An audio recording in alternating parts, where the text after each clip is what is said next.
Hello everyone, welcome to the my YouTube channel जोला sir study. इस video में हम देखेंगे साइंस के अंतर्गत फिजिक्स और उसके अंतर्गत टॉपिक है ध्वनि, साउंड। तो आइए शुरू करते हैं। अपने कान से हम जो कुछ सुनते हैं उसे ध्वनि, साउंड कहते हैं। दैनिक जीवन में हम भिन्न भिन्न प्रकार की ध्वनियाँ सुनते हैं। लोगों को बोलते या चिल्लाते, बच्चों को रोते हंसते सुनते हैं। सड़कों पर चलते वाहनों के भोंपू, ट्रकों, बसों आदि की घरघराहट की ध्वनि, चिड़ियों का कलरव, मेढकों का टरटराना आदि सुनते हैं। यहाँ तक कि हवा के कारण पेड़ों की पत्तियों की सरसराहट, मच्छरों और मक्खियों की भनभनाहट भी सुनते हैं। अब देखते हैं ध्वनि की उत्पत्ति।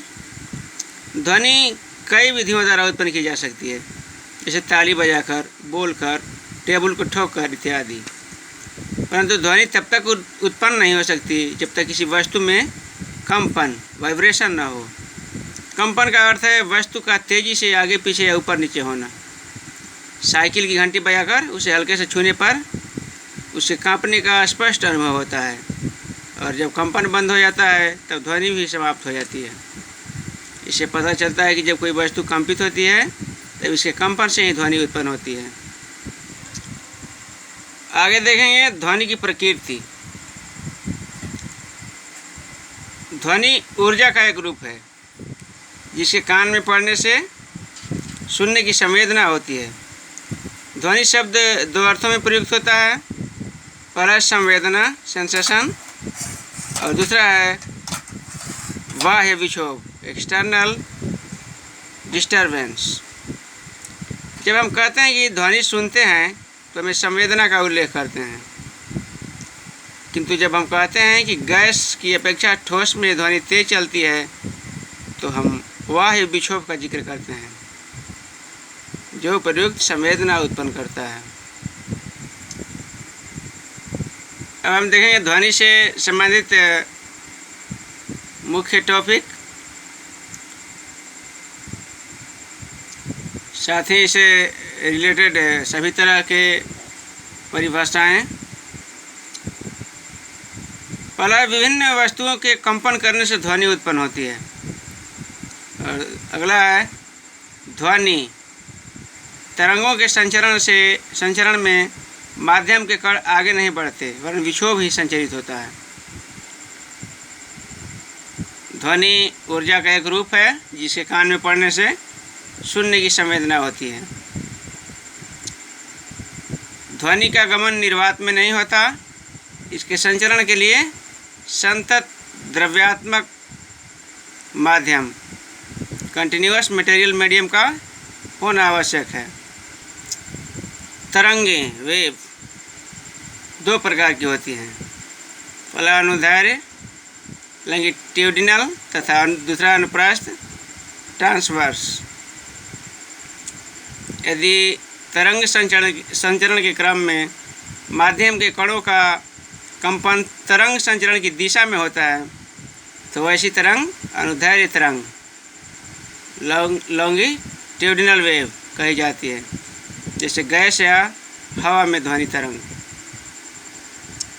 और यदि तरंग संचरण के क्रम के माध्यम के कणों का कंपन तरंग संचरण की दिशा के लंबवत होता है तो वैसी तरंग अनुप्रस्थ तरंग, ट्रांसवर्स वेव कही जाती है, जैसे प्रकाश तरंग।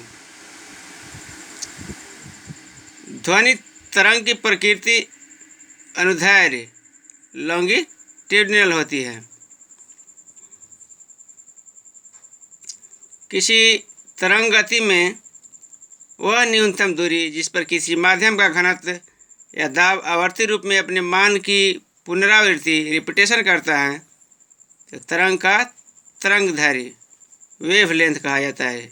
इसे लैम्ब्डा से निरूपित करते हैं और इसका SI मात्रक मीटर होता है।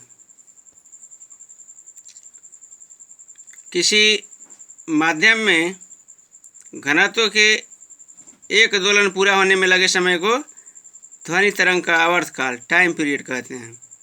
इसे T से निरूपित करते हैं और इसका SI मात्रक सेकेंड होता है। किसी स्थान पर माध्यम के घनत्व का प्रति एकांक समय में दोलनों की संख्या को ध्वनि तरंग की आवृत्ति फ्रीक्वेंसी कहते हैं। इसे न्यू से निरूपित करते हैं और इसका एसआई मात्रक हर्ट्ज होता है। और ध्वनि तरंग की चाल भी, आवृत्ति, ध्वनि तरंग की चाल यू, आवृत्ति भी तथा तरंगदैर्घ्य लैम्ब्डा में संबंध भी बराबर यू बराबर भी लैम्ब्डा। विभिन्न माध्यमों में ध्वनि की चाल भिन्न भिन्न होती है और यह माध्यम के ताप टेम्परेचर पर निर्भर करती है। माध्यम का ताप बढ़ने से ध्वनि की चाल बढ़ती है। तारत्व, पिच, प्रबलता, लाउडनेस तथा गुणता, टिम्बर ध्वनि के ऐसे लक्षण हैं जो ध्वनि तरंगों के गुणों द्वारा निर्धारित होते हैं। नेक्स्ट, एक सेकंड में किसी एकांक क्षेत्रफल से गुजरने वाली ध्वनि की ऊर्जा को ध्वनि की तीव्रता कहते हैं।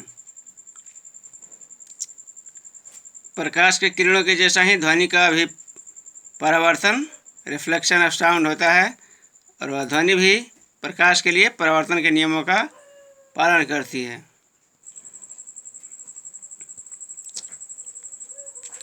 मनुष्य द्वारा सुनी गई ध्वनि का प्रभाव उसके मस्तिष्क में लगभग 1/15 सेकेंड तक रहता है। इसे श्रुति निर्बंध, परसिस्टेंट ऑफ साउंड कहते हैं। किसी बड़े हॉल या सभा भवन में ध्वनि निर्बंध, परसिस्टेंस ऑफ साउंड, बारंबार परावर्तन के कारण, और इसे अनुरणन, रिवर्बरेशन कहते हैं। नेक्स्ट, किसी विस्तृत अवरोध, एक्सटेंडेड ऑब्स्टेकल से ध्वनि के परावर्तित होकर उसके पुनः सुने जाने की घटना को प्रतिध्वनि, इको कहते हैं। स्पष्ट प्रतिध्वनि सुनाई पड़ने के लिए ध्वनि का परावर्तन करने वाली सतह को श्रोता से कम 11 मीटर की दूरी पर होना चाहिए। नेक्स्ट, मनुष्य के लिए श्रव्य परास रेंज ऑफ हियरिंग 20 हर्ट्ज से 20,000 हर्ट्ज के बीच रहता है।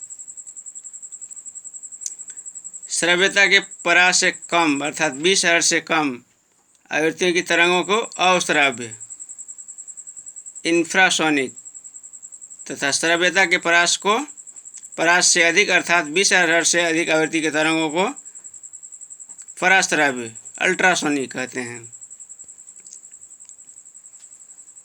पराश्रव्य, अल्ट्रासोनिक तरंगों के अनेक उपयोग हैं, जिनमें मुख्य हैं औद्योगिक उपयोग तथा चिकित्सा संबंधी उपयोग। दूसरा है सोनार, साउंड नेविगेशन एंड रैंगिंग। सोनार, संक्षेप में सोनार इस तकनीक के द्वारा समुद्र की गहराई और समुद्र में छिपी वस्तुओं जैसे चट्टानों, हिमशैल, डूबे हुए जहाज़ों तथा पनडुब्बी आदि का पता लगाया जाता है। तो इस वीडियो में बस इतना ही। इसी तरह के और भी वीडियो देखने के लिए हमारे YouTube चैनल ज्वाला साई स्टडी को सब्सक्राइब करें और इस वीडियो को दोस्तों के पास शेयर करें। वीडियो देखने के लिए धन्यवाद।